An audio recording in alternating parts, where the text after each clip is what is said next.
आज हम देख लेते हैं इस वीडियो में आपकी कक्षा 12 की हिंदी की जो है पाठ्यक्रम सिलेबस पूरा देख लेते हैं। और ये पाठ्यक्रम जो है संक्षिप्त में दिया हुआ है, जिससे कि आपको आसानी हो पढ़ने में, कोई दिक्कत ना आए।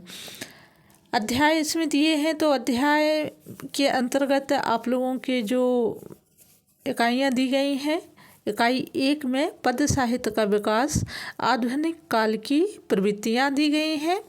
इसके बाद है आरोह खंड काव्य। इकाई 2 में आरोह खंड काव्य, इसमें 2 खंड बटे हुए हैं आपके, एक है पद्य खंड और दूसरा है गद्य खंड।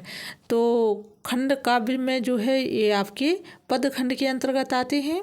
इसमें क्या दिया गया है, इसमें दी गई है जो भाव, सारांश, महत्वपूर्ण व्याख्याएं, पाठ का अभ्यास एवं अन्य महत्वपूर्ण प्रश्न।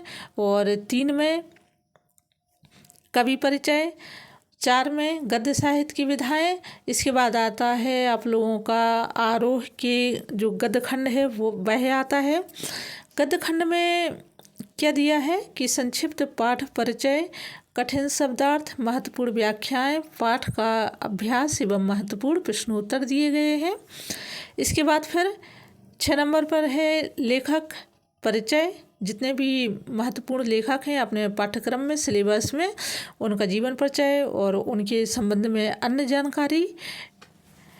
7 नंबर पर है सहायक वाचन, जिसमें वितान और इसमें पाठ का सारांश है, पाठ अभ्यास है एवं महत्वपूर्ण प्रश्न है। 8 में है अभिव्यक्ति और माध्यम।